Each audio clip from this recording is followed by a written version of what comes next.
Num domingo, que eu estava pregando fora, ele chega no início do culto e fala para a Kelly, e diz, mãe, me dá o dinheiro da oferta. E a Kelly olha e vê a bolsinha na mão dele, e entendeu que era a hora da lição.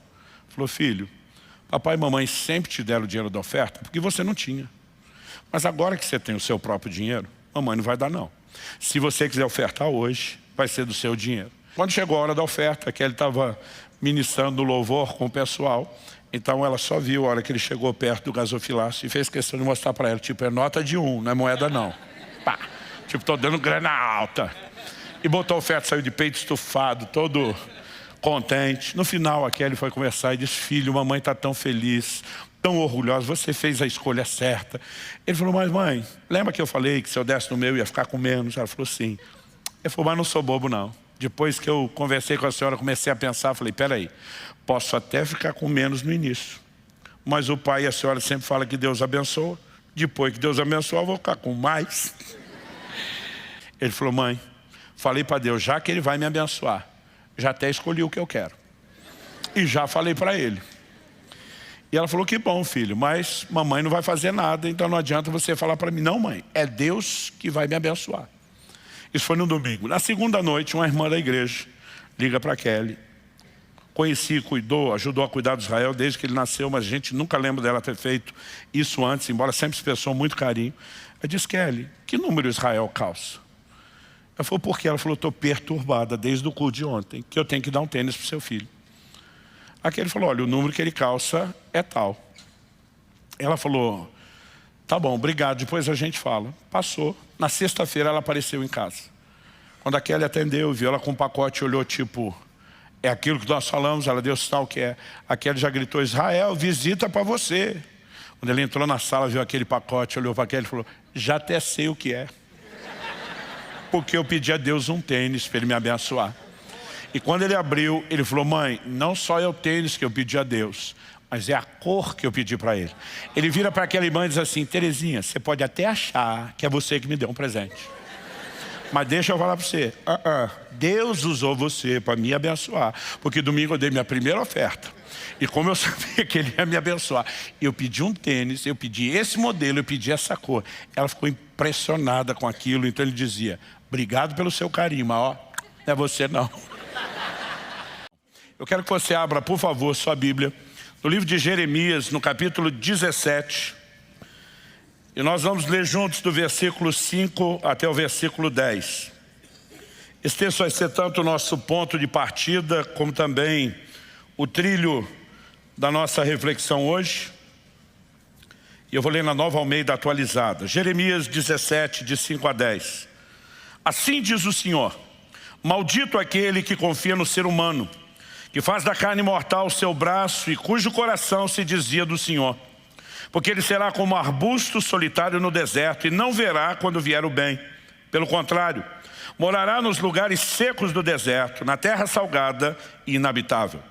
Bendito aquele que confia no Senhor e cuja esperança é o Senhor. Porque ele é como a árvore plantada junto às águas, que estende as suas raízes para o ribeiro e não receia quando vem o calor. Porque as suas folhas permanecem verdes, e no ano da seca não se perturba, nem deixa de dar fruto. Enganoso é o coração, mais do que todas as coisas, e desesperadamente corrupto. Quem poderá entendê-lo?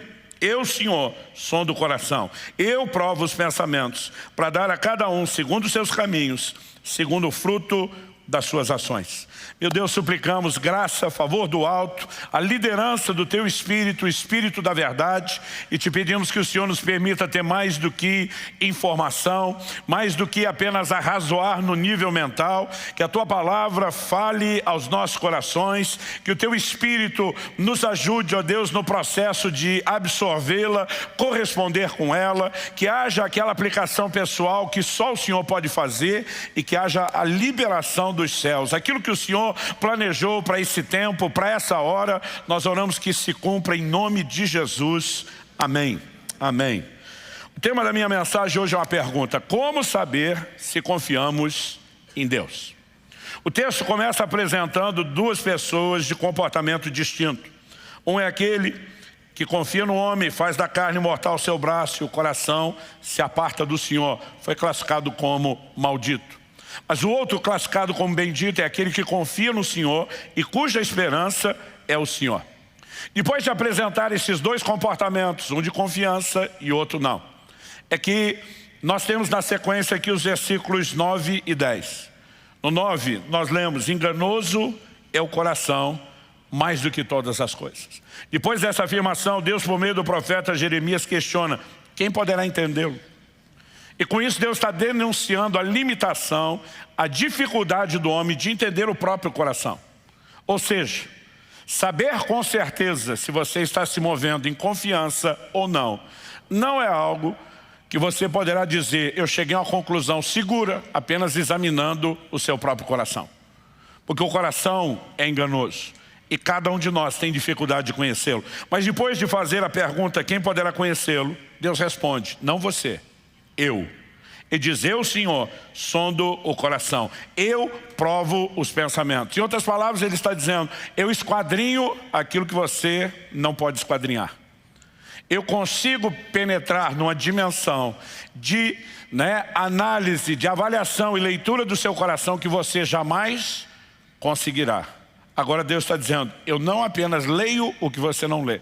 Depois ele dizer que sonda o coração, que prova os pensamentos, e diz assim: para dar a cada um segundo os seus caminhos, segundo o fruto das suas ações. Em outras palavras, Deus está dizendo: eu não apenas faço a leitura que você não faz, mas eu tenho o poder de tirar o que está do lado de dentro e sinalizar, expor do lado de fora. Eu retribuo de acordo com aquilo que está dentro de você e você não consegue enxergar. Ou seja, para responder como saber se confiamos em Deus, nós dependemos não apenas de uma autoavaliação, de um autoexame. Nós dependemos do exame do auto. E o Deus que nos examina, Ele também expõe. Portanto, o que eu quero te apresentar a partir desse texto, começa em primeiro lugar por uma diferença de atitude, do que confia e do que não. Esse vai ser o primeiro tópico que eu vou abordar aqui. Mas depois, em segundo e terceiro lugar, como segundo e terceiro tópicos, nós vamos avaliar os sinais que acompanham o que não confia em Deus e é classificado de maldito. E depois nós vamos avaliar os sinais que acompanham o que confia em Deus. E eu entendo que esses sinais, essas declarações, são como Deus disse logo depois na sequência, a forma dele mostrar para nós se confiamos ou não confiamos nele. Então, eu gostaria que juntos nós pudéssemos considerar essas verdades. Em Deuteronômio 30, de 15 a 18, Deus diz: olha, se vocês me obedecerem, guardarem os meus estatutos, vocês serão abençoados. Mas se vocês se apartarem de mim, vocês serão amaldiçoados. Normalmente nós pensamos no modelo de bênção ou maldição de acordo com obediência ou desobediência. Alguns não conseguem associar isso com o que Jeremias, da parte do Senhor, está falando: confiança ou falta de confiança. Mas a verdade é que não só temos um texto que explicitamente relaciona bênção e maldição com confiança ou a falta dela, como também podemos entender o seguinte: há uma ordenança bíblica para que eu e você creiamos e confiamos em Deus. Em Marcos 11, 22, Jesus afirma, é um imperativo: tende fé em Deus. E se eu e você decidimos não crer, não confiar, estamos em desobediência. No final das contas, a questão não é avaliar quais são todas as possibilidades. É fato que a Bíblia fala de condutas que conduzem à bênção, de condutas que conduzem à maldição. Outro dia um falou para mim: maldição é coisa do Antigo Testamento, da lei, isso não tem no Novo. Eu falei: então você não deve estar lendo o Novo Testamento direito. Hebreus capítulo 6, versículos 7 e 8 dizem assim: a terra que absorve a chuva, que frequentemente cai sobre ela e produz erva útil para aquele que a cultiva, recebe bênção da parte de Deus. Mas se produz espinhos e abrolhos, perto está da maldição e o seu fim é ser queimado. Bênção ou maldição, depende se você corresponde ou não a Deus. Um outro dia me falou: está falando de terra o texto? Eu falei: não. Olha os versículos anteriores. Ele está falando de crente bom e crente ruim. Crente que corresponde com Deus e crente que não. E aí ele entra com a alegoria de terra boa e terra ruim, dizendo que a terra que corresponde, bênção. A que não corresponde, maldição. Aliás, ele diz: a terra que não corresponde está perto da maldição. Seu fim é ser queimada. A terra literalmente não queima. Nós sabemos que ele está falando de um outro incinerador. Ô, palavrinha difícil, deixa eu tentar de novo. Nós sabemos que ele está falando de um outro incinerador. Ele está falando da perdição, da condenação eterna do inferno. Agora, a palavra maldição assusta alguns, talvez porque soe pesado demais, mas no contexto do povo de Deus, maldição não tem mera e simplesmente a ver com uma retribuição no sentido de mera punição. Ela sempre associada à punição, ao caráter justo de Deus, é também vista como expressão de misericórdia e como um chamado ao conserto. Eu vou falar melhor sobre isso no final. Então talvez enquanto eu estiver falando, a sua leitura te deixe mais confortável, né? Você de repente ouvir no lugar de maldição, correção. Você ouvir no lugar de, né, maldição, disciplina. Mas o que quer que você resolva ouvir, eu vou falar do jeito que a Bíblia diz, maldição. Ok? Então, em primeiro lugar, vamos falar da diferença de atitude dos dois. E depois, como eu disse na sequência, os sinais da maldição e depois os sinais da bênção. No versículo 5, quando o texto começa dizendo, maldito o homem que confia no homem. Interessante que o texto, né, não diz apenas, maldito o homem que confia no homem, mas ele diz que faz da carne o seu braço e aparta o seu coração do Senhor. O problema não é confiar no homem. O problema é a substituição, quando você escolhe confiar no homem e não em Deus. Porque as pessoas às vezes apresentam meias verdades. Eu me lembro de muitos anos atrás, no início da nossa igreja, tivemos uma situação onde precisamos corrigir, né, uma pessoa no nosso meio. Porque ela vinha demonstrando uma grande dificuldade de expressar confiança em qualquer nível de relacionamento, desde a família. Isso estava gerando, obviamente, né, prejuízo, mas também se estendendo para questões ligadas ao trabalho e dentro do contexto da igreja. Relacionamento com líder, com liderado, né, sempre o mesmo problema da falta de confiança. Quando fomos confrontar a pessoa no sentido de ajudá-la a enxergar o erro e crescer, o camarada tentou se defender usando esse texto. Maldito o homem que confia no homem. Tipo, não tem que confiar em ninguém. Eu falei, ei, se você está certo, então eu vou andar na sua doutrina. A partir de hoje, não confio em você. Aliás, por que é que eu devo confiar em você alguma coisa aqui da igreja se você não merece confiança? Então eu vou remover você de todo esse lugar. Ele ficou me olhando assustado. Falei, só estou falando o que você sugeriu. Agora, quando é para você a verdade serve, quando é contra você não serve. Eu falei, você está tirando o texto do contexto. O problema não é confiar nas pessoas. Você vai ter textos, como na lei de Moisés, onde Deus tentava tratar com questões ligadas, por exemplo, ao ciúme do marido em relação à mulher, porque Deus sabe que num ambiente de desconfiança, nenhum relacionamento sobrevive. Então Deus não está falando contra a confiança. Deus está falando de colocar confiança em pessoas, a ponto de substituir a confiança nele. Essa é a diferença. Quem está entendendo o desenho aí, diga amém. Então, quando nós olhamos para isso, há um exemplo na Escritura que para mim não pode ser ignorado, não pode ser negligenciado, que diz respeito a um dos reis de Judá, que é o rei Asa. No segundo livro de Crônicas, no capítulo 16, dos versículos 7 a 9, nós lemos assim, naquele tempo, o vidente Anani, vidente era a expressão usada para o profeta com o qual Deus falava por meio de visões. Naquele tempo o vidente Anani foi falar com Asa, rei de Judá, e lhe disse, você confiou no rei da Síria e não confiou no Senhor seu Deus. Por isso o exército do rei da Síria escapou das suas mãos. Não é verdade que os etíopes e os líbios formavam um grande exército, com muitos carros de guerra e cavaleiros? Mas porque você confiou no Senhor, ele os entregou nas suas mãos. Porque quanto ao Senhor, os seus olhos passam por toda a terra, para dar força, outra versão diz, para se mostrar forte, aqueles cujo coração é totalmente dele. Nisto você cometeu uma loucura. Por isso, de agora em diante, haverá guerras contra você. Deus está confrontando um cara que já havia confiado e já havia visto milagres. Os líbios e os etíopes se uniram numa guerra que parecia ser impossível de vencer contra o reino de Judá. Nessa época estamos falando do reino dividido, então as tribos de Judá e Benjamim formaram o reino do sul, enquanto as demais 10 das 12 tribos de Israel formaram o reino do norte, o reino de Israel. E nesse momento, quando ele tinha que enfrentar aquela multidão, aquele exército impossível de vencer, ele confiou em Deus e experimentou um livramento.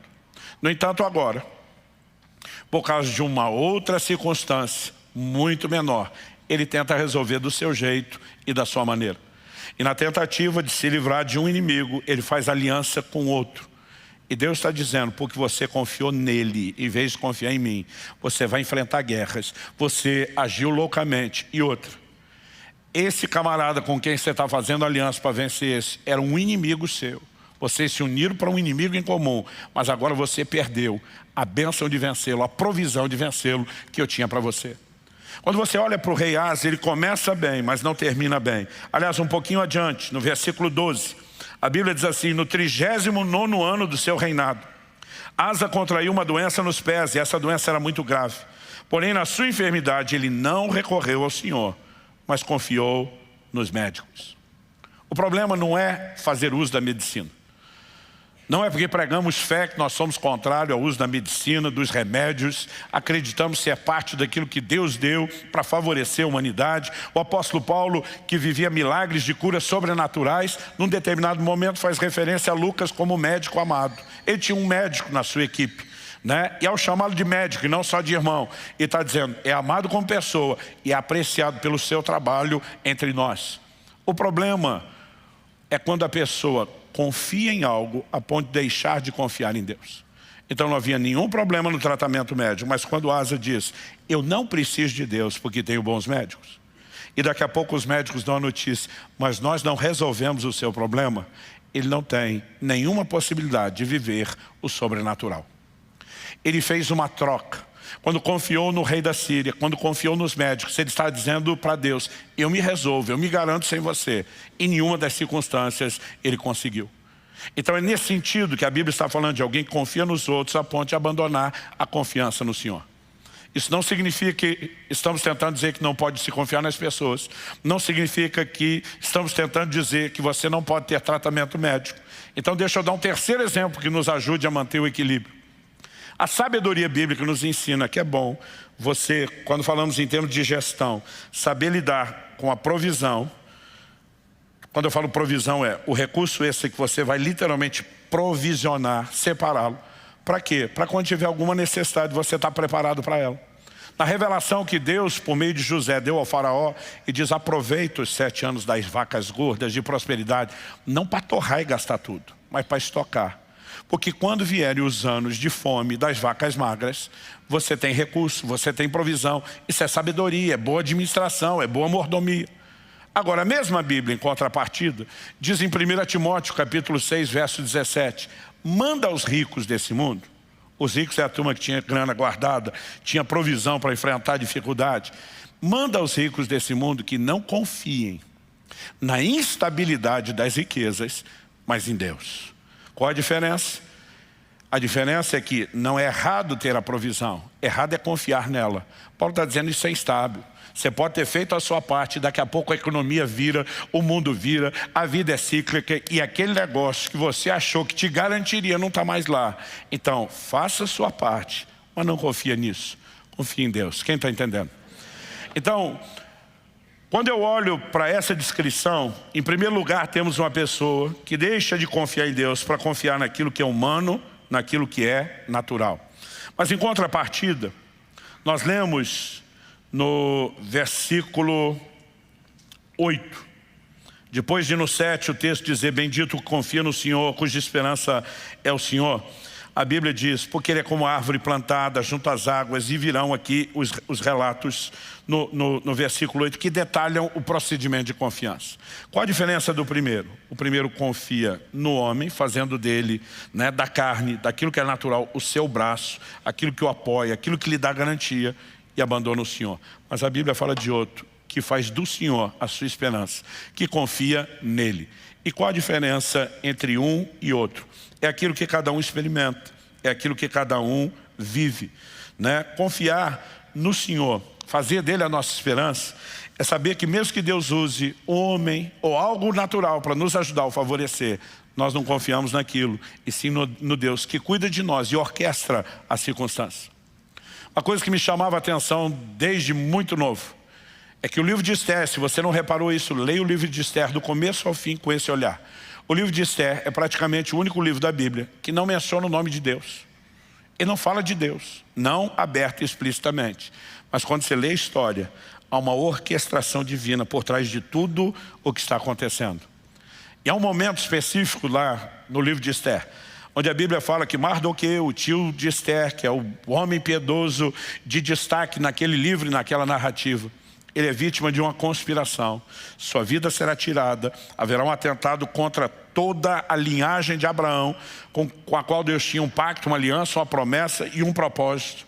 E quando o cenário está assim para ter o seu desfecho, a Bíblia diz que Assuero, o cara que governava o mundo da sua época, tem uma insônia, não consegue dormir.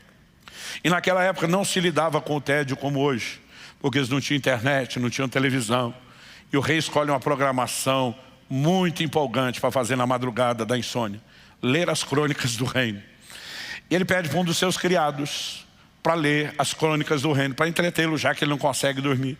Imagina o criado indo na biblioteca, olhando aquele monte de rolo, e ele acha que está escolhendo aleatoriamente: esse aqui vai, e puxa um. Mas a divina providência o guiou. Quando ele vai ler a história, qual é o relato? Era o relato de como Mardoqueu havia desbaratado uma conspiração contra a vida do rei. A vida do rei foi preservada, porque Mardoqueu denunciou aquilo que ele tomou conhecimento. O rei pergunta para o criado: o que é que fizeram para recompensar esse homem? O rapaz diz: nada. Como nada? O homem salvou minha vida. Rei, se ele tivesse feito algo, estava registrado nos anais do reino. Isso aqui é literatura oficial nossa. Não foi feito nada. O rei diz: então vamos fazer. E ele acorda decidido a recompensar o homem. E vai pedir conselho justo para o inimigo de Mardoqueu, que achando que ele era quem seria recompensado, né, proporciona uma reviravolta no jogo extraordinário. Você pode não ler o nome de Deus lá, mas o dedo de Deus está ali o tempo todo. Sabe, nós precisamos aprender a ter esse tipo de confiança no Senhor.